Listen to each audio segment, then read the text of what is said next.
Studio Talk Show.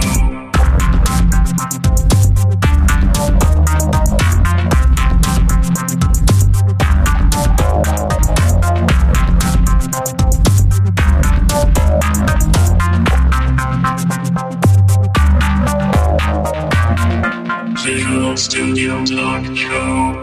Bienvenue à une nouvelle émission du Visual Studio Talk Show.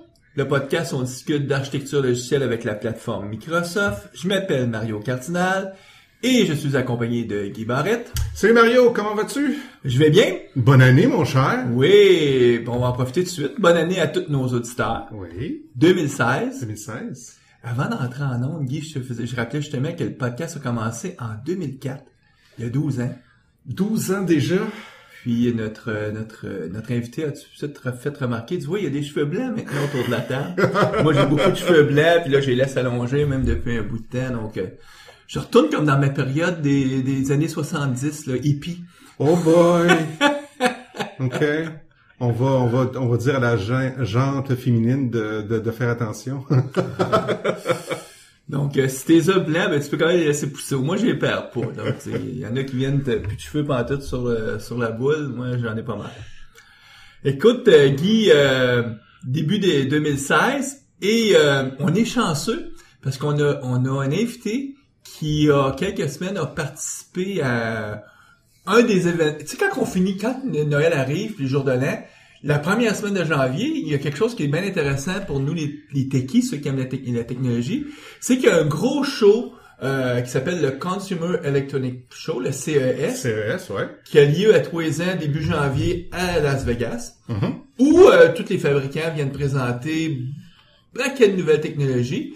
Et on a su que notre invité, Philippe Newbourg, bonjour Philippe. Bonjour. Bonjour. Donc notre invité était là.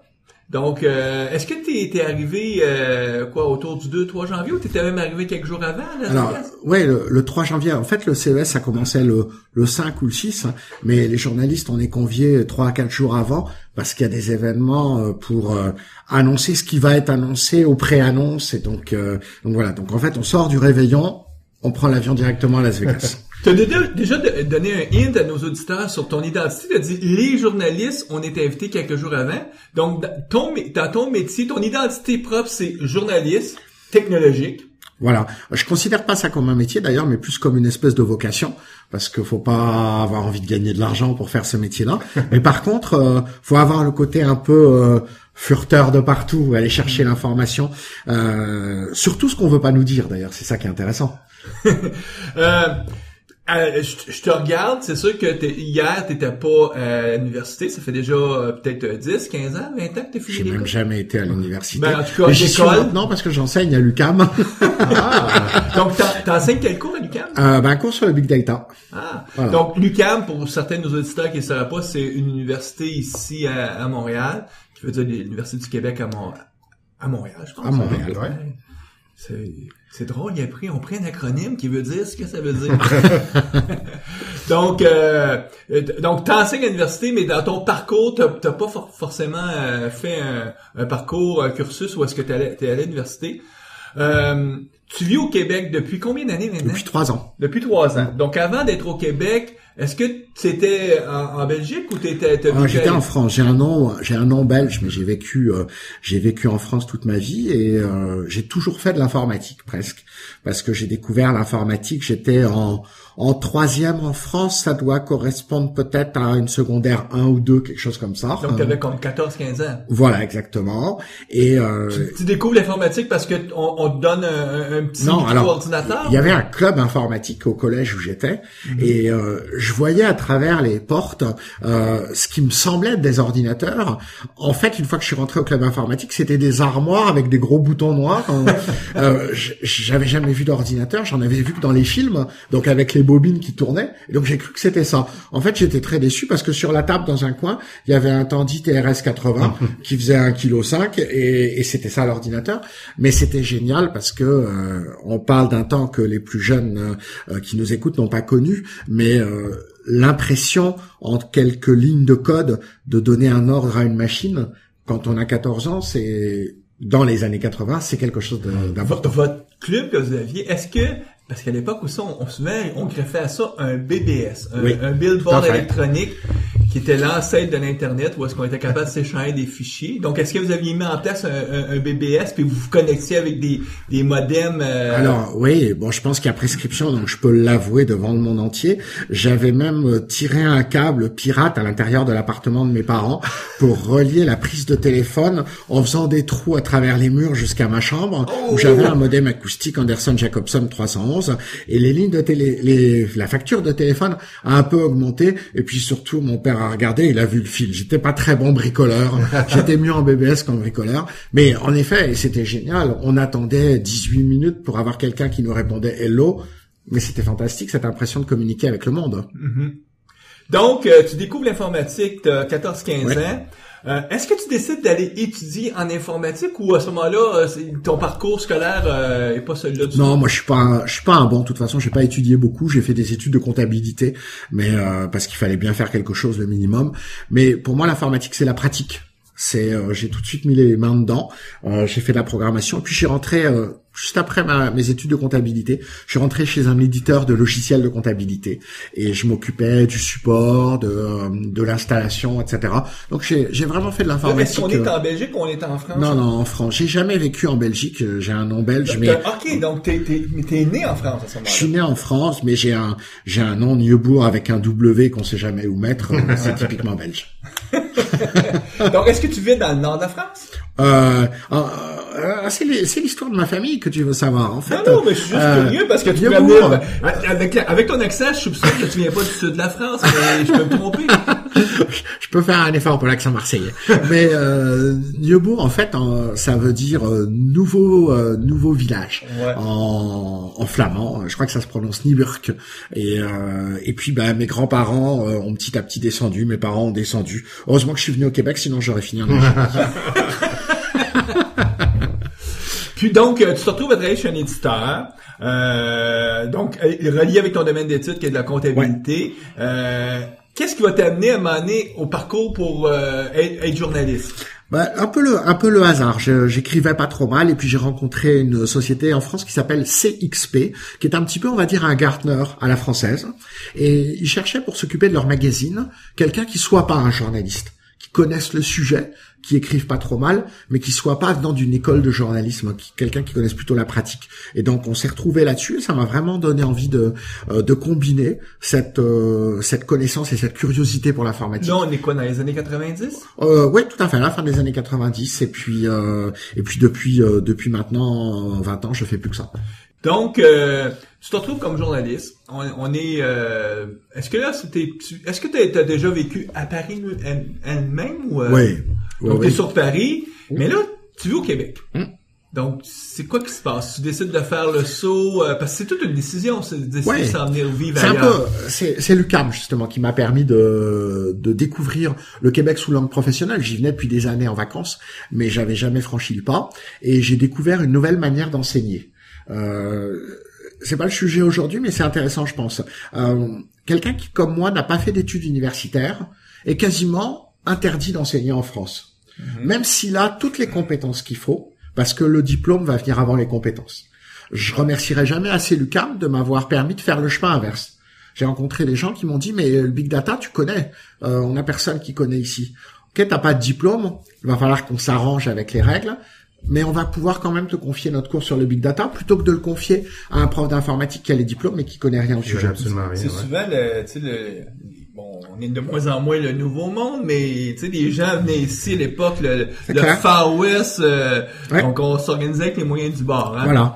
J'ai beaucoup apprécié ça et je remercie beaucoup l'UQAM de m'avoir donné cette chance, de m'avoir fait découvrir aussi un enseignement différent avec des élèves beaucoup plus interactifs, beaucoup plus constructifs, collaboratifs. Donc c'est une très très bonne expérience qui m'a donné surtout envie de rester et de continuer. Et puis par contre, j'ai aussi suivi les conseils d'un ami québécois que j'ai rencontré il y a longtemps et qui m'a dit, tu verras, le Québec c'est un pays fantastique pour vivre et faire du business ailleurs. Donc c'est vrai que c'est pas énorme.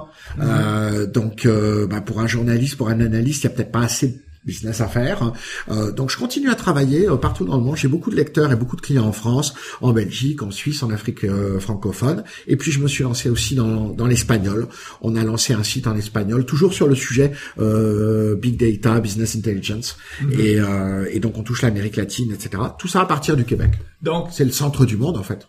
Oui, tout à fait, hein. Donc, en tant que journaliste, on peut te lire où on peut Alors te lire? oui, j'ai un site qui s'appelle Decideo, decideo.fr.ca.com en espagnol, et qui est un site sur toute l'actualité de toute l'informatique décisionnelle, dans tout ce qui est collecte, stockage, analyse de données et les applications qui vont autour. Et j'écris sur ces sujets-là, les outils, les meilleures pratiques, les modèles d'affaires, etc.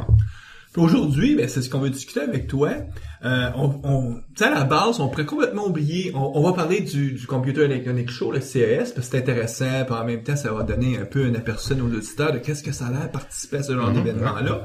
Mais à la base, on aurait pu faire une émission juste sur l'impact de l'informatique des objets, le IoT, et le Big Data, puis on aurait pu parler pendant 1 heure.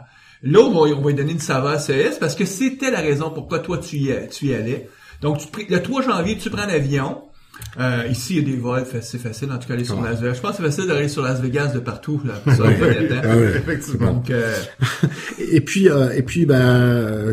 j'arrive dans une ville normale pendant 2 jours, parce qu'il n'y a pas encore grand monde, parce qu'il y a 1000 journalistes, c'est quand même pas mal qui se retrouvent pour entendre ce qui va être les annonces de l'année. Au total, il va y avoir combien de gens qui vont se présenter? Et c'est ça. Et au bout de 3 jours, la ville se transforme, parce que dans toute la ville, sur le strip, tu trouves que des gens avec un badge CES, que des gens habillés en costume informatique, et t'as 170 000 visiteurs répartis sur 3 centres de conférences, plus de 4000 exposants, donc 1000 journalistes, etc. Donc la ville ne parle que Las Vegas en temps normal. C'est quoi? Bon, les visiteurs, il y a quand même beaucoup de visiteurs à Las Vegas. Tu sais, il y a des citoyens de Las Vegas, il y en a pas tant que ça. Non, on est même pas, je pense, à 1 million de gens qui demeurent à Las Vegas. Guy me regarde en faisant comme aucune idée, puis moi aussi j'ai aucune idée, donc je parle, comme toujours, je parle à travers mon chapeau.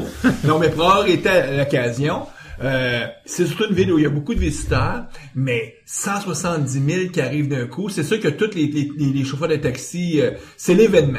Eh oui, mais toi, quand t'es arrivé avant, là, le but, c'est que les fabricants vont vous présenter les produits en avant-première. Voilà. En fait, je crois de mémoire, le lundi, c'est ce qu'ils appellent le CES Unveiled. Donc, c'est les révélations du CES. Alors, CES, c'est un business, faut pas croire. Donc, il y a des exposants qui payent un supplément pour pouvoir présenter 2 jours avant, en avant-première, leurs produits aux journalistes qui sont présents. Et donc là, les journalistes captifs un peu, là. Oui. Sans la ça foule. Donne le temps aux journalistes de faire leur topo. Oui, mais avec nous, journalistes dans la même salle, tu refais la foule. Ouais, effectivement. Voilà. Donc là, l'idée, c'est de voir avant ce que tu vas voir. Il y a un côté un petit peu artificiel, et ça intéresse surtout les télés grand public du monde entier qui vont filmer le dernier drone, le dernier hoverboard, le dernier machin, etc. Faut être honnête, le CES c'est du gadget, c'est le salon des gadgets. Voilà. Consumer Electronic Show. Donc, voilà. C'est un show qui vise les consommateurs. Exactement. Donc, qui vise les produits à destination des consommateurs. Donc, historiquement, c'est souvent là où il y a des téléviseurs. Hein? Des téléviseurs, il devait en avoir encore cette année. Les téléviseurs, les appareils photo, les caméras vidéo, toutes ces choses-là, toute l'électronique grand public se dévoile au CES. Puis cette année, tu parles des drones, parce que là, des drones, il y en avait partout. Hein? Oui, alors il y avait des drones partout. Alors ce qui était amusant, c'est que pour des raisons de sécurité, ils n'avaient pas le droit de voler. Ouais. Donc en fait, tu présentes des drones qui bougent pas. C'est pas super fun. Donc t'as des stands. Alors il y en a quelques-uns qui avaient réussi à mettre un filet, qui avait du coup l'autorisation de faire voler le drone à 1,50 m. C'est pas la meilleure manière de représenter les choses. Mais en effet, il y avait 30 ou 40 fabricants de drones. Il y avait tous ceux de l'électronique, appareils photo, machin, etc. Avec des stands qui rivalisaient de taille, de la taille du stand étant inversement proportionnelle à la hauteur de la jupe des hôtesses. Comme je fais un peu d'analytique, je me suis dit qu'il fallait que je fasse des choses sérieuses. Et donc donc toi t'es au CES, mais bon, oublions les drones. Je pense. Est-ce que les drones c'est vraiment quelque chose que tu trouvais qui était à l'aide? Non. Non, c'est juste qu'il y a un moment où ce qui était original il y a 2 ans devient aujourd'hui banal. Une commodité. Et en effet, le sujet des drones, il y a plusieurs sujets comme ça. La maison connectée, la maison intelligente, t'as 40 fabricants de plateformes de maisons connectées. Je préfère pas savoir comment vont être connectées nos maisons dans quelques années, parce que quand il va falloir connecter le thermostat de l'un avec le chauffe-eau de l'autre, avec la porte du garage du troisième, on n'est pas sorti. Donc, c'est intéressant. Ça. Donc, il y a peut-être quelques années, on a vu l'émergence un petit peu de la domotique. Puis là, il y en avait partout. Tout à fait. Il y en a partout, et surtout ce qui est un peu inquiétant, c'est qu'il y a tout le monde veut être la plateforme. C'est ça, sans nécessairement une plateforme standard. Là. Mais pour l'instant, on est encore au début du marché, donc tout le monde se dit j'ai encore une chance d'être la plateforme. Okay. Puis tu as quand même des gros joueurs comme Apple qui se sont positionnés en achetant Nest avec Google Nest derrière, etc. Donc c'est pas évident. Le petit éditeur québécois d'une plateforme pour connecter la maison, il va peut-être en vendre au Québec, il va avoir peut-être du mal quand même à lutter au niveau mondial.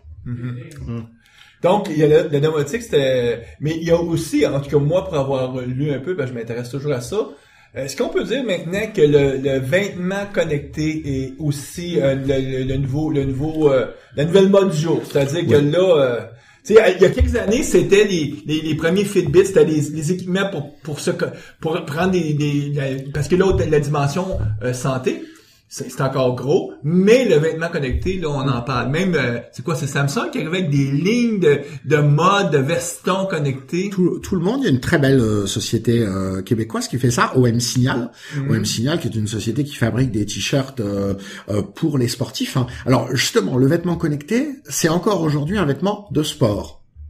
On n'est pas dans le vêtement connecté que je vais utiliser au quotidien, qui va m'apporter, je sais pas, des informations sur la température, sur les places de parking, sur le prochain métro, etc. Le coût est encore un peu trop élevé. Donc, un vêtement de sport, t'es peut-être prêt à payer le surprix. Peut-être, et puis bon, c'est un marché où manifestement, parce qu'on aime la compétition, parce on le voit à la télévision, quand on regarde des matchs, la moitié de l'écran est rempli par des statistiques.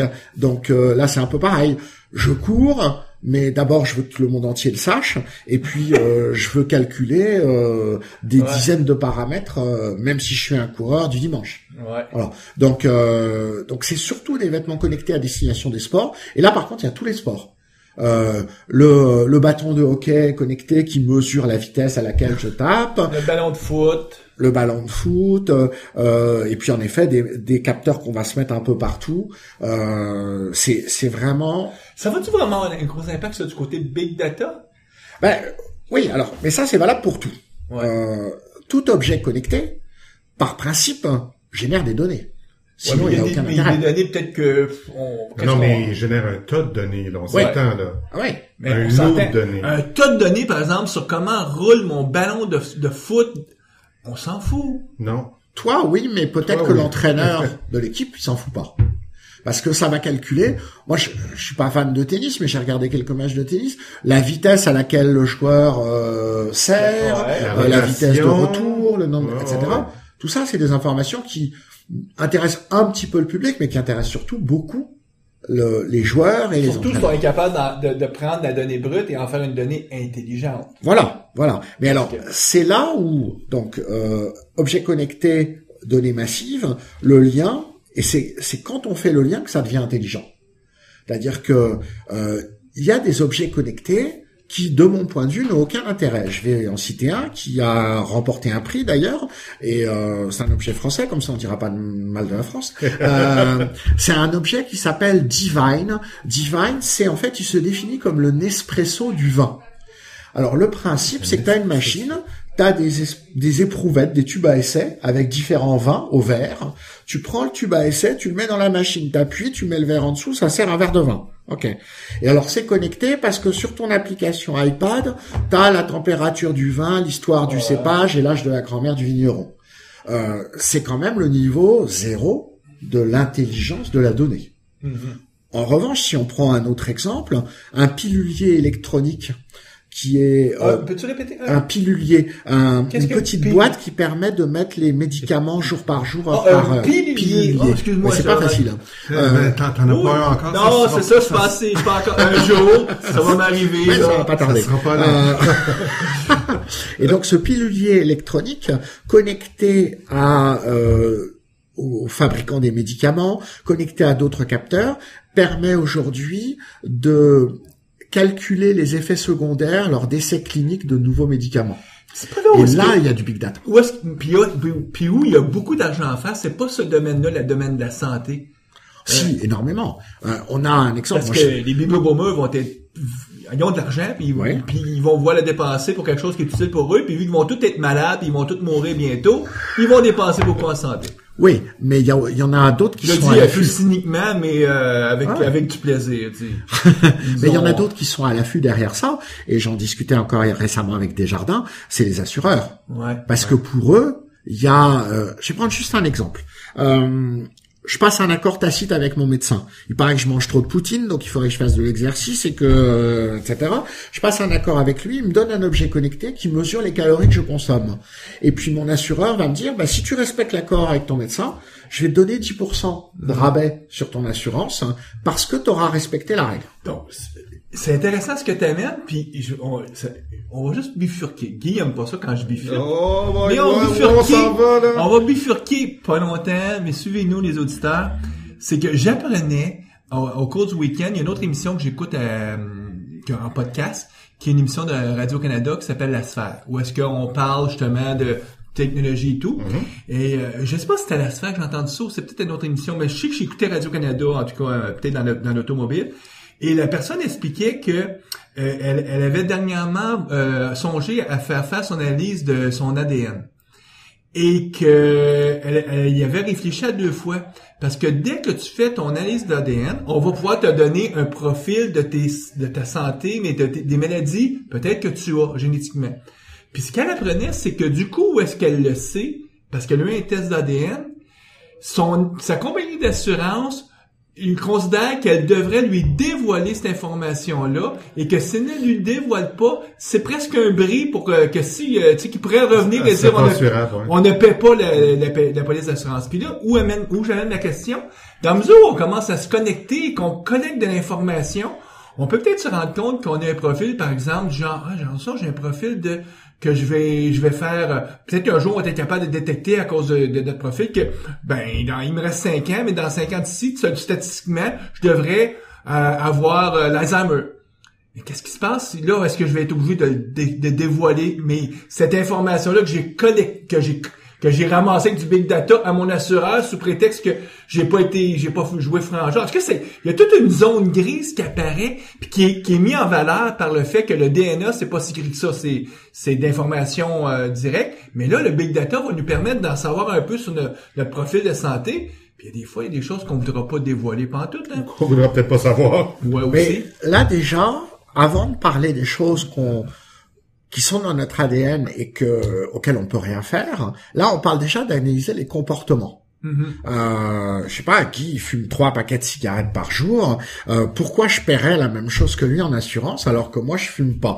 C'est un choix qu'il a fait. Peut-être qu'on devrait le surveiller et que son assurance va être plus importante que la mienne. À l'inverse, moi qui mange que des hamburgers, peut-être que je devrais payer plus cher que lui qui mange végétarien. Puis, on peut s'attendre que les assureurs un jour vont dire, écoute, moi là j'ai un gros espèce de portail où tu peux uploader tes données que tu collectes sur toi.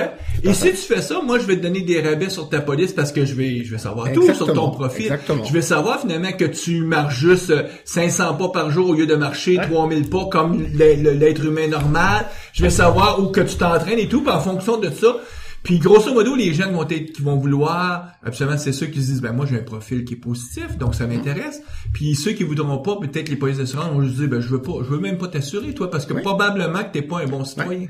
Mais on a déjà ça. Dans mon iPhone, j'ai le nombre de pas, la distance, et j'ai pas de bracelet. Donc là, je viens d'ouvrir ton tableau de bord de ton... c'est mon tableau de bord de mon nombre de pas, de ma distance parcourue. Donc c'est quoi, c'est un podomètre que tu non, c'est rien, c'est le téléphone. J'ai pas le téléphone. Le téléphone. Ben oui, c'est vrai, il y avait à partir... Et tout ça, c'est envoyé chez Apple. Donc en effet, peut-être que demain, mon assureur va me dire, pour t'assurer, je veux avoir accès à ça. Hein. Et quand on dit demain, c'est pas une expression. Puis c'est Apple vraiment va demain. probablement dire à l'assureur, tu me payes pour avoir ces données-là. Parce que moi, quand je sais que j'accepte le téléphone, j'accepte que je donne ces données-là à Apple gratuitement. Ça va être un échange, fait partie on va de- falloir comprendre tout ça. C'est des modèles intéressants. Comment est-ce que le modèle de valorisation de la data va évoluer dans le temps en fonction, alors, des données personnelles, des données d'entreprise, etc. Toi qui es dans le big data, est-ce que tu as un malaise quelconque de donner gratuitement à Apple? Parce que quand on accepte qu'on ajoute un téléphone à Apple, littéralement, tu peux même pas activer ton téléphone si tu dis pas oui, j'accepte que tu ramasses mes données. Non, moi j'ai pas de problème avec ça parce que je vis avec ce monde-là et que je me considère plus comme ayant un comportement des plus jeunes générations qui, elles, vivent avec ça. Et il y avait une étude très intéressante qui avait été faite par un stagiaire dans une banque anglaise il y a, je crois, 3 ou 4 ans, qui expliquait ils expliquaient le phénomène de poster des autoportraits, des selfies sur Internet, même quand on est éventuellement dans de mauvaises positions. Voilà. Ce qu'il expliquait, c'est que pour les jeunes générations, ce qui n'a pas été photographié et partagé n'a pas existé.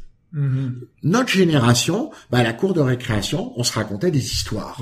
Et si je te racontais une histoire, tu me croyais parce que voilà. Aujourd'hui, si je te raconte une histoire, tu me crois pas tant que je t'ai pas montré la photo et tant que je l'ai pas partagée. Cette génération fonctionne comme ça. C'est comme ça. C'est aussi étonnant peut-être pour nous que tu parlais des BBS et des premiers ordinateurs, que les BBS l'ont été pour mes parents. C'est juste une évolution, donc faut vivre avec ça. Et puis il faut l'accepter. Le PDG de Google. C'est intéressant. Je m'excuse de t'interrompre, je te redonne la parole dans 2 secondes. C'est quand même intéressant de se rendre compte que on a besoin d'avoir un support, une photo par exemple, pour croire que quelque chose existe, quand avant juste la parole c'était assez. Donc le changement sur la dimension de qu'est-ce que de l'information valable pour les jeunes et pas du tout. Tu sais, moi, si quelqu'un me disait... C'est pas les mêmes références. C'est ça. C'est comme tu disais dans le cours d'école, si quelqu'un me disait, hey, samedi, j'étais bourré. Je dis quoi? Tu sais, mais là... On prend la photo, là, Ouais. du bas. Si tu montres pas une photo, faut pas le croire. Donc, je te redonne la parole, je Et puis, m'excuse. non, je disais juste par rapport à la notion de vie privée, le PDG de Google, il y a 3 ans, a dit ça, Eric Schmidt expliquait que le concept de vie privée est un concept révolu. Ça n'existe plus, la vie privée. Seul un ermite enfermé dans la forêt sans aucun moyen de communication va pouvoir se préserver de tout ça. Mais dans la vie quotidienne, on est rentré dans des locaux, il y avait peut-être une caméra de vidéosurveillance qui nous a photographiés, on a nos téléphones cellulaires allumés, donc on est géolocalisés ensemble. Donc voilà, c'est au quotidien, à chaque fois qu'on paye avec Interac, on sait qu'on a acheté telle chose à tel endroit. Donc voilà, faut arrêter de rêver. Et puis, moi je sais que Edward Snowden n'est pas d'accord avec ça, mais moi je fais partie des gens qui considèrent que, pour l'instant, tant qu'on n'a rien à cacher par rapport à ça, c'est pas dramatique. Je fais rien qui me gêne d'être révélé au public. Voilà. Mais tant que ça sera pas utile. Mettons que, imaginons que tu serais quelqu'un qui serait plus de gauche. Donc, qu'on prend un exemple plus concret. T'es très pro-environnement. Puis qu'il arriverait au pouvoir un gouvernement qui, lui, se dit, nous autres, tous les gens qui sont pro-environnement, là, faut les faire taire. Mais là, cette information-là, ils peuvent l'utiliser. Ils savent déjà ce que tu penses et ils peuvent te cibler et tout. Tout à fait. Mais le problème n'est pas dans la donnée, n'est pas dans le partage, il est dans le mauvais usage. C'est ça. Encore une fois, aucune arme n'a tué personne, c'est celui qui a appuyé sur la gâchette qui a tué. Ouais. Voilà. Donc la donnée, elle existe, on peut pas faire autrement, c'est dans notre monde aujourd'hui, et ça va pas aller en s'améliorant puisque on va rebloquer sur le CES. Il y avait beaucoup d'automobiles au CES. C'est devenu le salon de l'automobile, automobile connecté, automobile autonome, camion autonome, etc. Et tout ça, ça génère encore plus Donc, de on peut données. dire le prochain gros ordinateur, c'est un automobile. Oui. En fait, ça l'est déjà, là. Ouais, Ça avec l'est le déjà. Tesla. Tout à fait. Il y a plein d'applications. Alors, on prend toujours l'exemple. On se dit quand est-ce qu'on va avoir une Google Car dans la rue à Montréal? C'est pas demain. Il y a pas de problème. Par contre, il y a déjà aujourd'hui dans les mines des énormes camions autonomes. Oui. le camion qui fait du bas de la mine jusqu'en haut de la mine 40 fois par jour en suivant exactement le même trajet où il n'y a pas de croisement, il n'y a pas de piéton, il n'y a pas de feu, etc. C'est pas très compliqué d'autonomiser. Ben là, moi, j'avais déjà même été approché des années 70, travailler sur quelque chose comme ça. Il y a 40 ans. Oui. À l'époque, c'était de la R&D, mais là, aujourd'hui, on est pas en R&D là-dedans. Exactement. Puis ils ont des gros budgets, les miniers, là, il y a de l'argent. Oui, tout à fait. Et donc c'est pas dans les rues de Montréal que ça va arriver en premier, mais il y a plein d'autres applications autour de ça qui vont se développer Un peu, je m'excuse encore de t'interrompre, c'est un peu comme les gens parlaient, tu sais, quand Google annonçait leurs fameuses lunettes, les gens pensaient que produit consommateur. L'approche de Microsoft avec le HoloLens, en disant, là, on va aller dans des marchés un peu plus verticaux, mais où est-ce qu'il y a beaucoup d'argent. Souvent, c'est plus prometteur pour les nouvelles technologies d'aller dans des endroits où la demande est criante. Puis pour l'auto-connecté, les mines, c'était un domaine particulier où est-ce que c'est surtout pour les gros camions. C'est clair, et il y a plein de choses dans ce domaine-là qui se font. Donc l'automobile, ça va être demain un très gros fournisseur de données. T'as raison, parce qu'il y a 5 ans, au CES, t'avais pas d'automobile. Mais maintenant, beaucoup aujourd'hui, d'automobiles. Il y avait et pas attention, je dis pas Tesla, Google, etc. C'était Toyota, Bosch, Valeo et compagnie. Ford, les joueurs classiques. Voilà. Est-ce qu'il y a des gadgets qui se démarquaient parmi ou c'était à peu près non, la même pas tellement en termes de gadgets. Il y avait des choses par contre plus intéressantes. Toyota, par exemple, a annoncé le Toyota Research Institute, 2 milliards de dollars répartis entre 2 centres de recherche aux États-Unis, avec un objectif tout simple. Inventer la première voiture incapable de provoquer un accident. 2 milliards de dollars pour ça. Ce qu'expliquait le patron de ce centre de recherche, c'est que c'est 30 000 morts par an aux États-Unis, rien qu'aux États-Unis. Donc voilà, il y avait des annonces qui sont très très loin du gadget, et qui sont, et là encore, et c'est marrant parce qu'en écoutant sa conférence, je pensais à mes amis de Desjardins. Je disais, c'est une catastrophe pour eux. Une voiture qui provoque plus d'accidents. Parce que je vais pas m'assurer. Moi, je veux pas payer la même prime pour une voiture qui provoque des accidents, une voiture qui en provoque pas. Donc, l'assureur vit du remboursement des sinistres. Si je supprime les sinistres, j'ai pas besoin d'assureur. C'est la même chose quand on parlait tout à l'heure d'ADN. J'ai lu en quelque part, je me souviens plus, puis c'est un petit peu vague, là, excusez-moi, mais on parlait de, c'était peut-être une phobie pour les assureurs, parce que si 80% de la population fait de leur test d'ADN puis disent je suis en santé, je vais vivre à 80 ans, j'ai pas besoin de m'assurer. Parce que là, on sait pas, là. Mais pour les assureurs, par exemple, moi, je serais pas surpris, surtout aux États-Unis, d'ici quelques années, on va avoir un nouveau produit apparaître qui va être, tu n'achèteras plus une assurance automobile, tu vas acheter une assurance arme. C'est-à-dire, tu pourras pas l'assurance que si jamais tu serais attaqué par une arme, ben là, il y a une police pour ça. Ça, c'est un autre débat. Non, mais écoute, tu dis 30 000 morts par automobile, comment il y a une mort par arme aux États-Unis? C'est une bonne question. C'est probablement plus. Question, et nos auditeurs vont aller chercher sur Wikipédia. Donc, gadget, on a parlé de voitures, ça c'est intéressant, on a parlé de drones, est-ce qu'il y a un autre type ou une famille de gadgets qui les vêtements connectés, tu en as parlé, c'était un point important. Non, en termes de gadgets, c'est à peu près tout. Maison intelligente, drones, vêtements connectés. Et puis, alors il y avait au sous-sol. Je dis au sous-sol, ça paraît petit, mais je sais pas combien de centaines de milliers de mètres carrés. Les villages des startups. Et là, il y avait tous les objets connectés possibles et imaginables, avec des pavillons par pays. Alors d'ailleurs, j'ai cherché le pavillon du Canada. J'ai cherché. Non, mais le Canada. Il fait juste quelques mois qu'on est revenu à l'ère moderne au Canada. Peut-être. Je n'ai pas encore tout compris à la politique canadienne, mais j'ai compris qu'il n'y avait pas de village canadien. Il y avait alors, ceci dit, il y avait un très très gros village français. Forcément, c'était tout payé par le gouvernement. Quand on fait des chèques avec l'argent qu'on n'a pas, c'est facile. Mais donc, il y avait 300 sociétés françaises qui étaient là. Mais il y avait un village coréen, un village taïwanais, un village israélien, un village allemand, etc., qui venaient présenter les meilleures startups de chacun de ces pays-là. Et c'est très intéressant parce qu'on voit le profil des pays. On voit les sujets qui les intéressent. Le village israélien, on est dans justement, l'intelligence artificielle, de la cybersécurité, des sujets très très sérieux et très connectés à tout ce qui est sécurité. Les Français, on était dans le gadget. Les Taïwanais. J'entendais parler au Liban, Eux, ils ont des pannes d'électricité systématiques. Oui. Donc, les gens, c'est comment qu'il y a avoir un bidule que tu es capable de créer ta propre électricité, parce que ça vient du besoin. Tout à fait. Eux, quand tu leur dis que ça existe un endroit dans le monde où tu as toujours de l'électricité 24 heures sur 24, ils te regardent un peu bizarrement. Ils disent, ben voyons. Ouais. Parce qu'on a besoin, ils vivent pas ça. Tout à fait. Donc il y avait ces villages start-up. Les Allemands, c'était quoi qui t'a fait...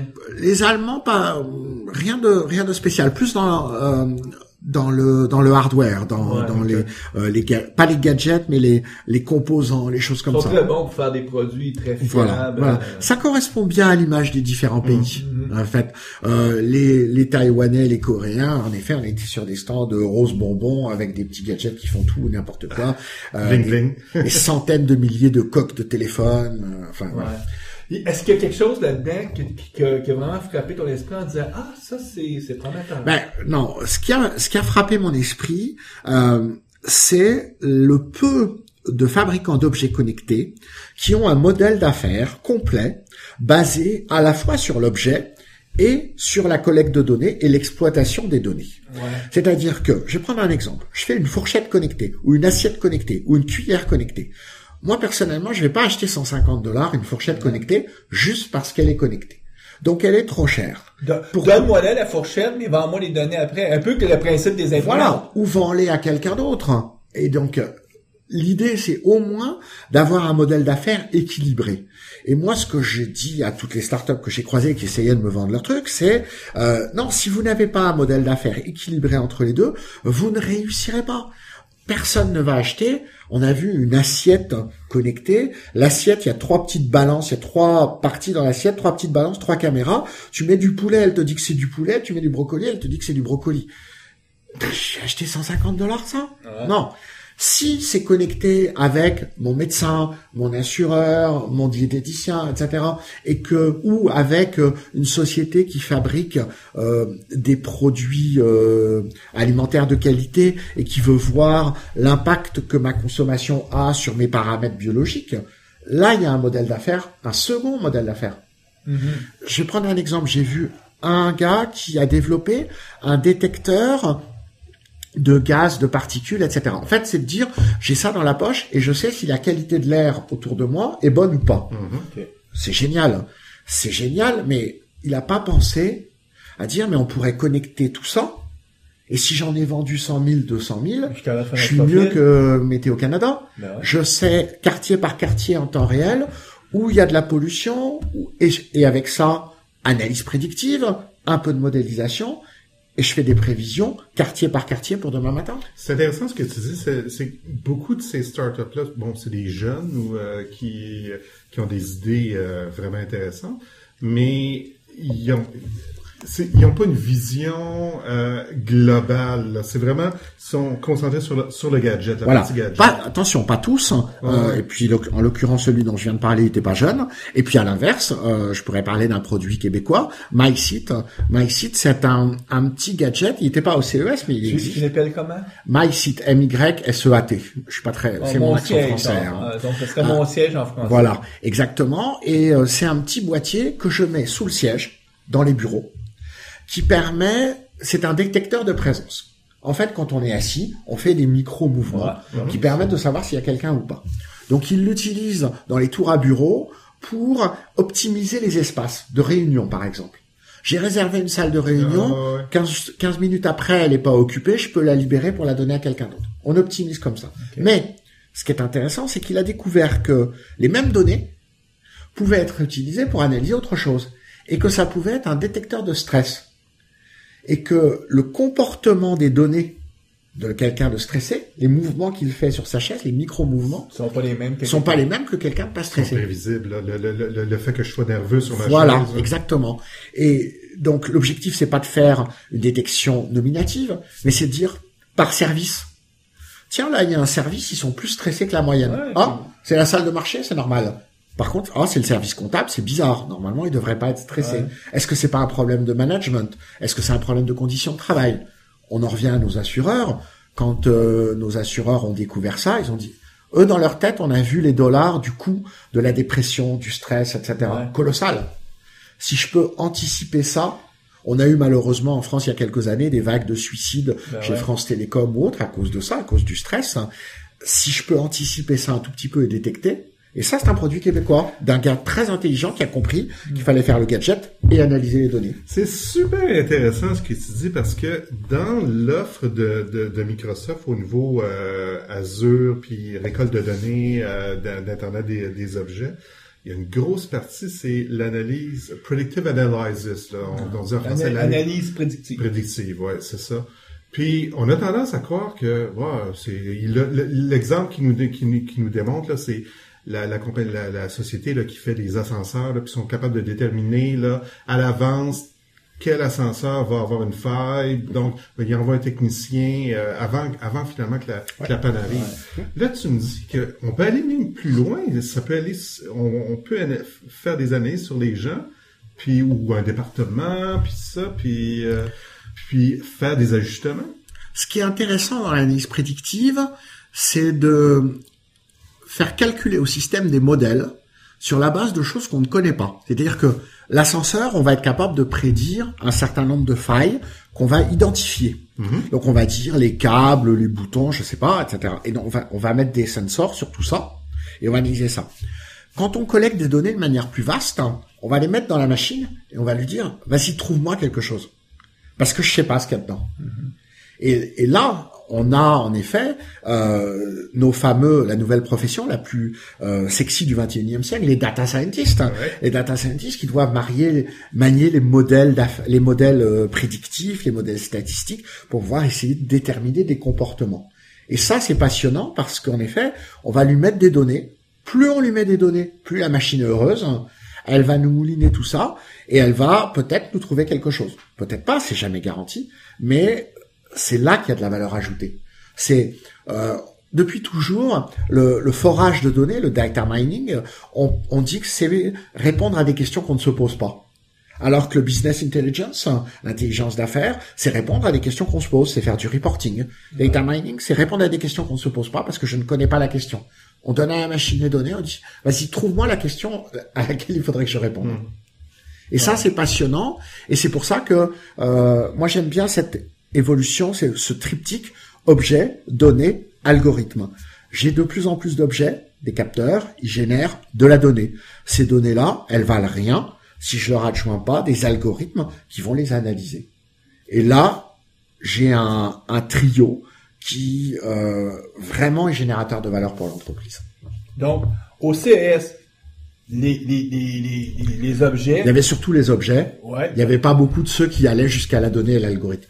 Mais attention, on peut pas blâmer le CES par rapport à ça, parce qu'on l'a dit tout à l'heure, Consumer Electronics Show. Effectivement.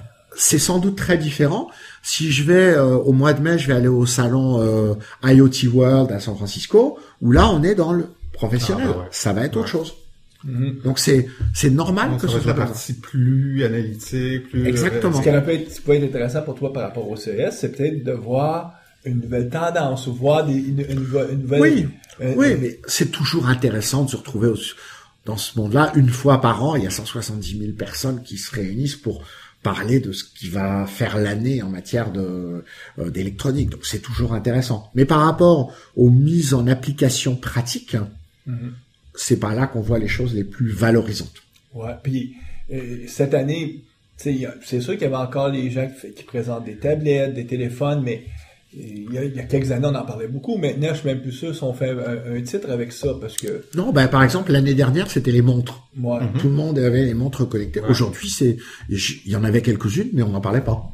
Je pense que les gens se sont rendus compte que pourquoi s'acheter une montre quand on a là sur notre téléphone? Mais en fait, c'est intéressant. Est-ce que c'est parce que la mode est passée ou tout simplement parce que maintenant il y en a partout puis il y en a partout, ça a pas non plus révolutionné notre vie. Et puis là pour l'instant sur les montres, on est un peu au bout de l'innovation quoi. On a la montre, il y a des capteurs au dos, il y a des informations dessus. Qu'on soit sur une Pebble, une Apple, etc., on va avoir la même chose. Donc c'est comme les téléphones, comme tu dis, une fois qu'on a son téléphone intelligent, honnêtement, un iPhone, un Samsung, un machin, ça fait à peu près pareil. Faut pas oublier que la montre, c'est quoi? Peut-être 10-20% de la population qui vont jamais porter de montre, puis il y a une autre grande partie qui vont dire, moi, je porte pas de montre. Oui, ou je vois pas la valeur. Oui, ça, c'est pas révolutionnaire. Moi, je regarde dans ma rue, j'ai en tout cas, mon petit bout de rue, mettons, c'est une trentaine de voisins.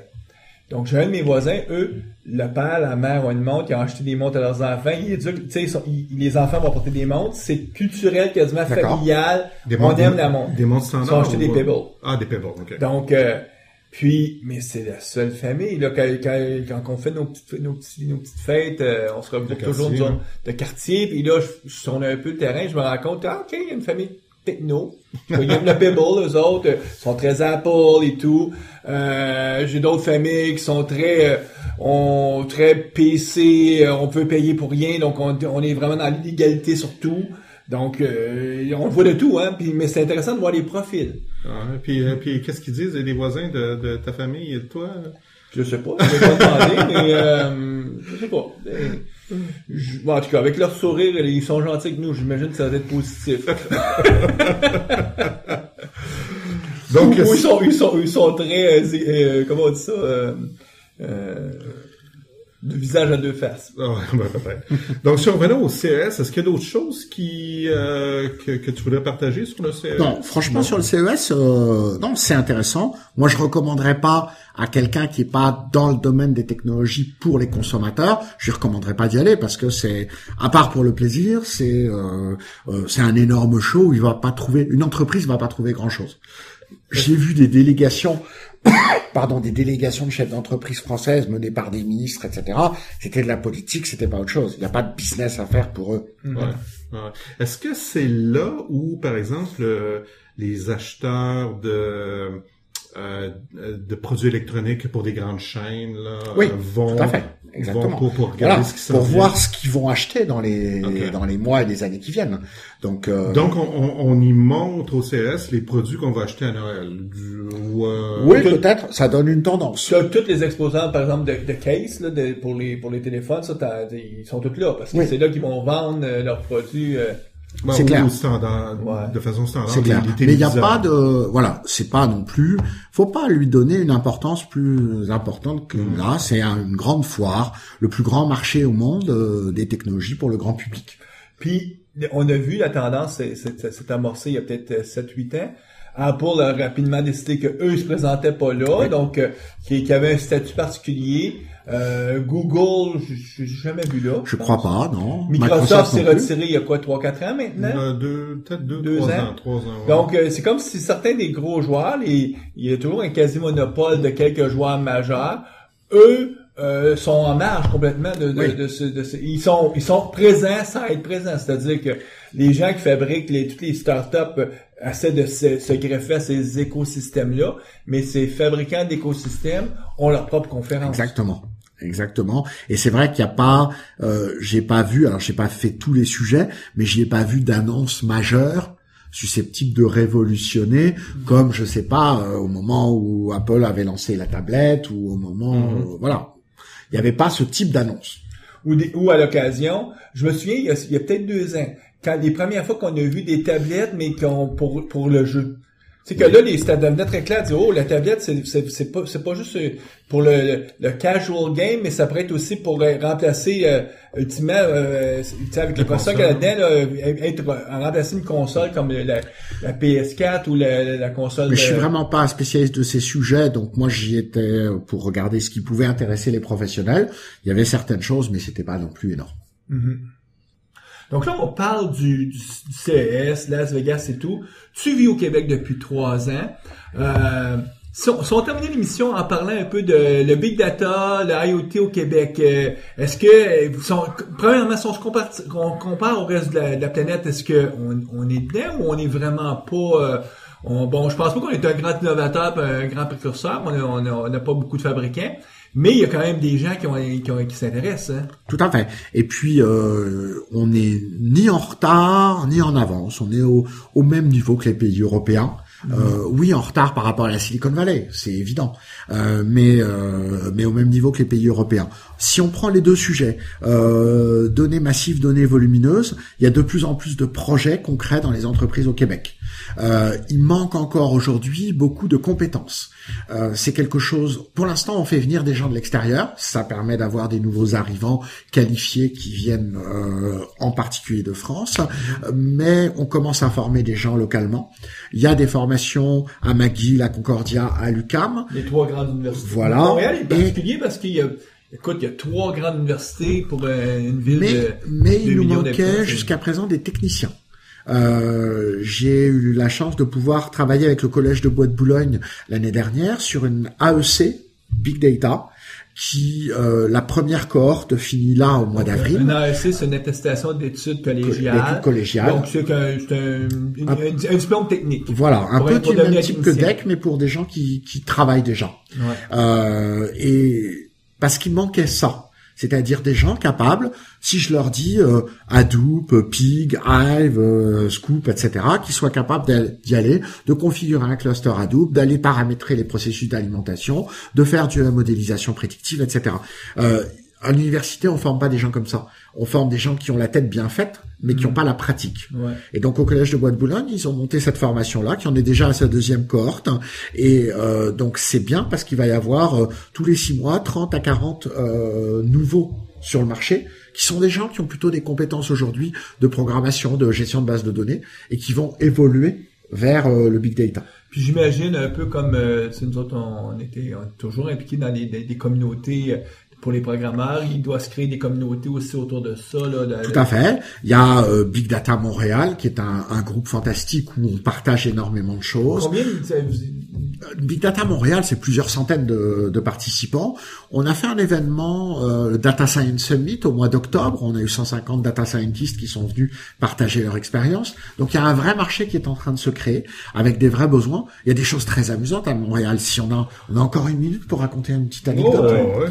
Il y a une société qui s'appelle MindGeek. MindGeek, c'est une société où il y a, je crois, 70 data scientists. Ils sont le long d'Écarie, perdus après Snowden. Okay. Quand on les écoute présenter, ils nous expliquent. Nous, on est le plus gros groupe de sites mondiaux en termes de nombre de pages vues. On analyse des milliards de pages vues, etc. Et puis, en fait, quand on arrive au slide 3 ou 4, il vous dit, oui, parce que nous, MindGeek, c'est YouPorn, PornTube et compagnie, etc. Voilà. Et en effet, ils ont une problématique qui est d'analyser des milliards de pages vues qui génèrent des montants de clics qui sont microscopiques. Et donc, l'optimisation et l'analyse prédictive, c'est extrêmement important. Ça, c'est à Montréal. Pour nos auditeurs qui ne le savent pas, il y a en tout cas en Amérique du Nord, il y a 3 grands centres où l'informatique reliée à la pornographie. Du côté de la côte ouest, c'est Palm Springs en banlieue de Los Angeles. Il y a Miami parce que t'as toute l'Amérique du Sud et t'as Montréal. Donc voilà. Mais par contre, Montréal, il faut pas y aller pour aller voir des tournages. Hein, c'est que des data scientists. Hein, il faut que de l'analyse de données. C'est très décevant de ce point de vue. Parce que Palm Springs, c'est juste des tournages. Voilà. Donc des exemples comme ça, Monster, le site de recherche d'emploi, qui a toute son équipe de data scientists qui est basée à Montréal, sous la direction de Jean Polisson. Donc il y a des vraies compétences à Montréal là-dessus, sur le big data. Et j'espère que sur l'Internet des objets, ça va être la même chose. On a déjà aujourd'hui 3 à 4 000 personnes au Québec qui travaillent dans l'Internet des objets, qui ont besoin de se rassembler, de se fédérer, etc.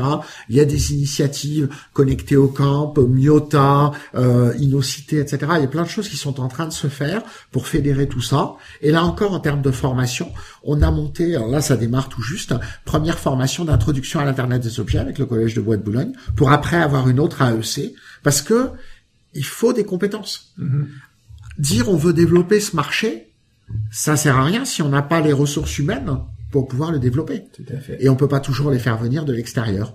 Donc il faut développer la partie formation, éducation, pour pouvoir apporter de la matière première à ces sociétés-là. Mais je pense qu'on est plutôt bien parti. Toronto est bien parti aussi, hein. Faut qu'on se batte, parce qu'il y a des incubateurs d'objets connectés à Toronto qui réussissent. Il y a beaucoup d'argent. Voilà.